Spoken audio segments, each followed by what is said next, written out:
Hello, Assalamualaikum dan selamat sejahtera. Okey, hari ni korang bersama saya sekali lagi, Magadis. Okey, hari ni aku nak sembang dekat korang pasal apa beza antara insting biasa yang first edition dengan second edition punya insting, which mean yang ada solar punya. So, aku akan explainkan satu persatu detail dia. So, korang boleh discuss pada pandangan korang yang mana yang korang patut beli. So, aku harap video ni dapat membantu korang. Dan jangan lupa start sekali korang kena tekan button subscribe kalau korang minat dengan konten ni. Okay? Jom kita mulakan.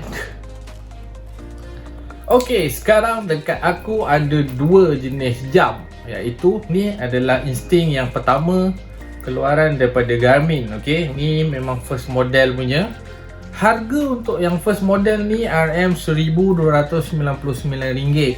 Manakala yang insting tactical pula, yang first edition punya dalam RM1,450. And then untuk yang ni, ini adalah solar version. Okay guys.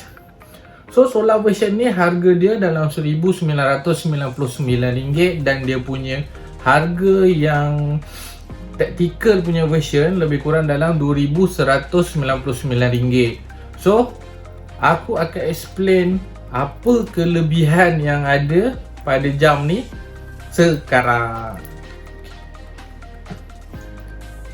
Okay, first sekali aku nak bagi tahu dekat korang antara perbezaan yang paling ketara yang kita ada pada jam ni adalah dia punya heart rate chip dia. So, dekat belakang ni kalau korang perasan, dia ada dua benda yang berbeza. Satu ni dia guna chip yang lama, and then this one yang baru punya dia ada 4. Kat sini ada 4. So this one dia guna chip yang baru, which mean yang ni bateri dia cepat habis dan yang ni lagi tahan lebih lama sebab penggunaan dia.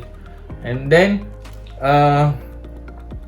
dekat sini juga chip ni dia tak boleh measure pulse ox sensor, tapi yang baru punya dia boleh measure pulse ox sensor, which mean pulse ox sensor ni kita measure kita punya kandungan oksigen di dalam kita punya darah. Okay, berapa persen kita punya oksigen dekat dalam darah kita. So benda ni memang berguna lah. So satu untuk Garmin solar yang baru dan satu kosong untuk insting yang lama. Alright, kelebihan pula yang kedua, perbezaan dia yang paling ketara yang kedua adalah dari segi bateri. Okey, kalau yang biasa punya ni, kita punya bateri hanya mampu boleh bertahan selama 14 hari sahaja guys. Okey, 14 hari which mean memang sangat singkat lah bagi saya. Sebab kalau saya memang jenis yang tak suka nak charge, sentiasa charge jam. So saya memang rasa 2 minggu sekali charge tu mungkin agak pendek lah, sebab saya memang malas betul. And then untuk jam yang ni dia boleh bertahan selama lebih kurang dalam 24 hari, tapi tidak termasuk dia punya solar tau. Kalau dia masuk solar, so dia boleh bertambah lebih kurang dalam extra another 30 hari. Maksud dia lebih kurang dalam 50 hari lah. Tapi korang kena make sure yang korang memang selalu lalu kat tempat panas lah, sebab dia akan charge. Sebab dekat jam ni, kalau korang perasan, yang lama punya kat sini dia tak ada orang panggil power glass solar. Tapi yang ni, yang baru punya ni, dekat keliling dia ni ada power glass solar yang dia gunakan untuk charge bateri tu. Alright, and then kalau kita guna GPS dekat jam ni, so jam ni hanya mampu boleh bertahan lebih kurang 14 jam sahaja. Tapi kalau kita guna jam pada kita guna GPS pada jam ni mampu bertahan lebih kurang dalam 30 jam. So korang kalau nak pergi mana-mana, buat apa-apa aktiviti yang panjang, aku lebih prefer korang pakai yang solar version daripada yang biasa punya. Sebab yang biasa punya hanya mampu untuk bertahan lebih kurang dalam setengah hari macam tu je. So Ingat, ini lagi lama daripada yang ini. Okay guys. Alright. And then yang seterusnya, kelebihan memang banyak ada pada insting baru ni sebab dia ni ada power manager. Maksud power manager tu adalah korang boleh setkan apps mana yang korang rasa tak nak pakai, korang boleh disable, and then dia boleh tambah lagi jangka hayat bateri tu. So maksudnya macam contoh sekarang ni, dekat sini jam saya dia ada tulis 23 hari mampu bertahan, okey. Tapi kalau saya disable, contohnya macam pulse off tu, saya disablekan dia punya function, so mungkin bateri ni boleh bertambah dalam 3-4 hari lagi. Maksudnya benda ni kalau kita disable function yang kita tak nak guna, kita boleh tambah lagi jangka hayat bateri dia. Senang cerita, yang jam ni, yang lama punya memang tak boleh buat apa-apa. Pakai je lah macam tu, tercokodok juga lah bateri dia macam tu. So kalau yang ni korang boleh pakai, ubah-ubah setup dia, yang mana korang rasa penting untuk korang pakai, and then yang mana tak penting korang boleh disable kan. So korang boleh jimat bateri lagi banyak dekat situ. Okay, selepas tu untuk bahagian hiking function pula, dua-dua jam ni memang ada ABC sensor, which mean altimeter, barometer and compass. Maksudnya korang tak payah risau kalau korang nak pergi hiking ke apa, korang sesat dalam hutan ke, korang boleh monitor based on compass yang ada pada dalam jam ni. So dua-dua jam ni memang ada function yang sama, khas untuk pencinta kehijauan, katanya lah. Okay, selepas itu dekat jam yang lama ni, korang kena ingat dia tak ada body battery. So jam ni ada body battery. Yang baru ni juga dia ada penambahan features adalah body battery juga.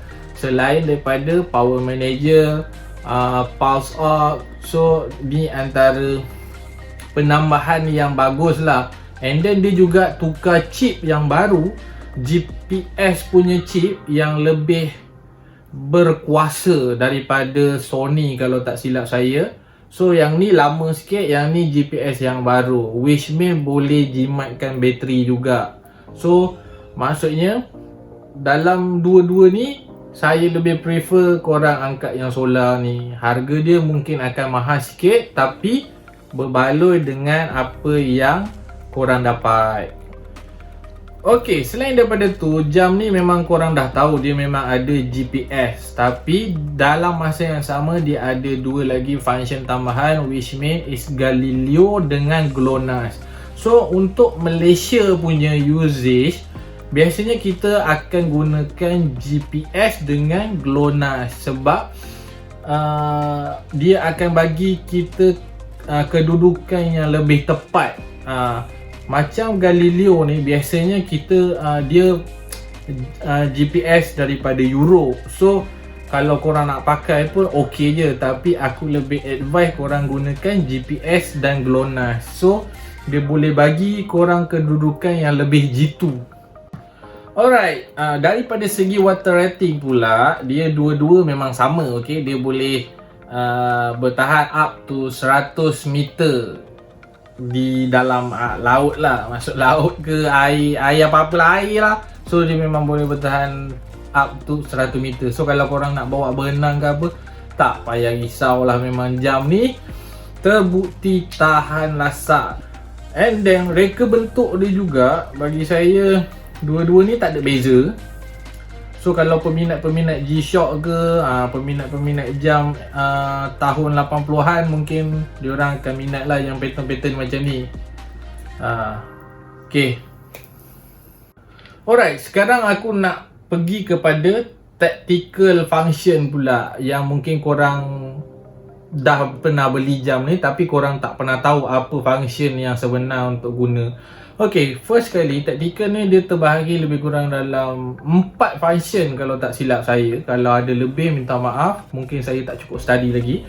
Okay, first kali adalah stealth mode. Stealth mode ni maksud dia korang nak hide kan korang punya pergerakan. Maksudnya biasa kalau kita guna jam ni, kalau kita guna GPS dia, dalam sistem Garmin akan record dekat mana kita pergi, and then kawan-kawan kita yang follow kita dekat dalam Garmin Connect, dia boleh tahu kita pergi mana. Tapi bila kita activatekan stealth mode ni, dia akan private kan, so tak ada siapa-siapa tahu dekat mana korang berada, and then kiranya dalam sistem tak record lah, dia memang privacy. Ni khas untuk tentera lah, macam dia nak pergi buat siasatan ke, macam Mission Impossible punya cerita ke, nak pergi mana-mana kan, dia nak hide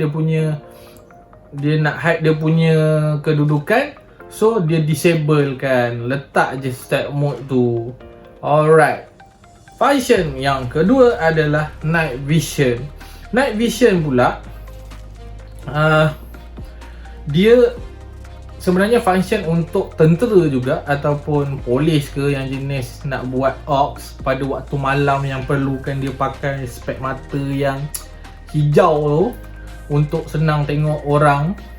So bila pakai spek mata yang hijau tu, kalau kita nak tengok waktu malam, kita tak boleh guna jam punya lampu yang biasa ni tau, sebab dia cerah. So bila kita activatekan night vision tu, maksud dia kita boleh tengok guna spek yang orang guna tu. So kita tak adalah silau bila tengok benda tu. Itulah kegunaan night vision. And then yang ketiga adalah dual grid coordinate. Dual grid coordinate ni biasanya tentera lah guna koordinat diorang punya function, sebab dia nak track dia punya location. Kalau diorang nak location yang lebih tepat, so dia akan gunakan dua koordinat lah, supaya dia tahu dekat mana kedudukan yang contohnya musuh tu, dia boleh bagi tahu lah, okay kat sini musuh. So dia boleh inform dia punya geng-geng untuk datang lah, untuk bom ke apa ke, lebih kurang macam tu lah. Ni adalah function untuk dual coordinate.